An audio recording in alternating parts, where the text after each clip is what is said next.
Hi comrades, this is NSSR advocate, high court of AP and trial courts. మిత్రులారా, the code of criminal procedure 1973లో భాగంగా section 125 CrPC అనేది చాలా important section.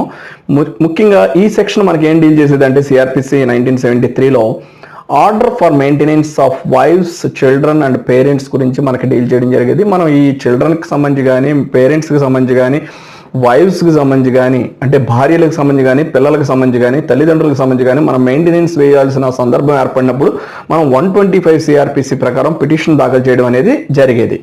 అయితే ఇప్పుడు the BNSS, the Bharatiya Nagarik సురక్షా సంహిత 2023 ప్రకారం మనం మెయింటెనెన్స్ కొరకు పిటిషన్ దాఖలు చేయాల్సిన పరిస్థితులు వచ్చినప్పుడు order for maintenance of wives, children and పేరెంట్స్కి సంబంధించి section 144 BNSS 2023, section 144 of the BNSS 2023 ప్రకారం మనం పిటిషన్ దాఖలు చేయాల్సి ఉంటుంది. అంటే section 144 BNSS the Bharatiya Nagarik సురక్షా సంహిత 2023 ప్రకారం సెక్షన్ 144 ప్రకారం బిఎన్ఎస్ఎస్లో సెక్షన్ 144 ప్రకారం మనం మెయింటెనెన్స్ కొరకు పిటిషన్ దాఖలు చేయాల్సి ఉంటుంది. For order for maintenance of wives, children and parents, wife, children and parents. మిత్రులారా, అదేవిధంగా ముఖ్యంగా ఈ యొక్క మెయింటెనెన్స్ కేసు అనేది చాలా ఇంపార్టెంట్ కేసు. ఈ ఇంపార్టెంట్ కేసు అయినటువంటి ఈ కేసుకు సంబంధించి ఎక్కువగా మన కేసెస్ ఫైల్ అవ్వడం జరుగుతూ ఉంటుంది. సహజంగా ఎక్కువగా వైఫ్స్ అనేది హస్బెండ్స్ మీద, వైఫ్స్, చిల్డ్రన్ ఎక్కువ వారి హస్బెండ్స్ మీద ఈ మెయింటెనెన్స్ కేసు వేయడం అనేది జరుగుతూ ఉంటుంది.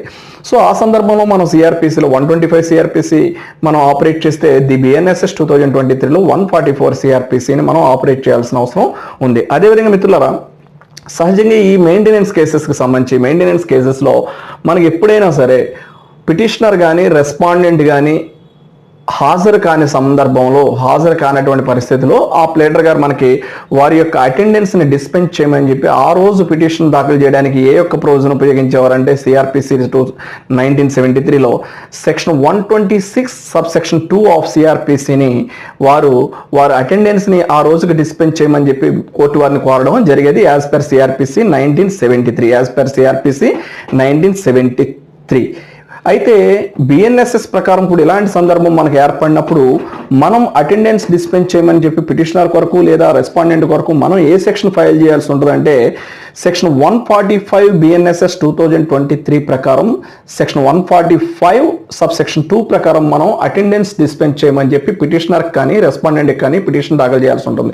ముఖ్యంగా మీరు గమనించండి మిత్రులారా, మెయింటెనెన్స్ అనేది వైఫ్స్కి కానీ, చిల్డ్రన్కి కానీ, పేరెంట్స్కి కానీ మెయింటెనెన్స్ సెక్షన్ 125 ప్రకారం మనం పిటిషన్ దాఖలు చేయడం అనేది జరుగుతుంది. సిఆర్పిసి 2023 ప్రకారం అలా జరిగేది. ఇప్పుడు 1 జూలై 2023 నుండి మనకి the BNSS, the Bharatiya Nagarik సురక్షా సంహిత 2023 అనేది అమల్లోకి వచ్చింది. కాబట్టి మనం మెయింటెనెన్స్ ఆర్డర్ కొరకు మనం పేరెంట్స్ కొరకు కానీ, వైఫ్స్ కొరకు కానీ, చిల్డ్రన్స్ కొరకు కానీ మనం దాఖలు చేయాల్సిన పరిస్థితులు వచ్చినప్పుడు సెక్షన్ 144 బిఎన్ఎస్ఎస్ 2023 ప్రకారం మనం పిటిషన్ దాఖలు చేస్తాం.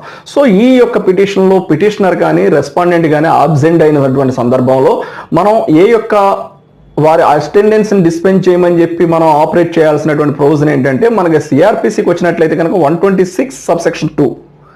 అదేవిధంగా the BNSS, the Bharatiya Nagarik సురక్షా సంహిత 2023 ప్రకారం అటెండెన్స్ని రెస్పాండెంట్కి కానీ, పిటిషనర్కి కానీ డిస్పెన్స్ చేయమని చెప్పి మనం కోరాల్సినటువంటి ప్రొవిజన్ ఏంటంటే సెక్షన్ ఏంటంటే section 145, section 145 sub section 2 of BNSS 2023 ప్రకారం మనం డిస్పెన్స్ చేయమని చెప్పి పిటిషన్ వేయడం జరుగుతుంది. If you have any problem please contact 9855909559. If you have any problem please contact.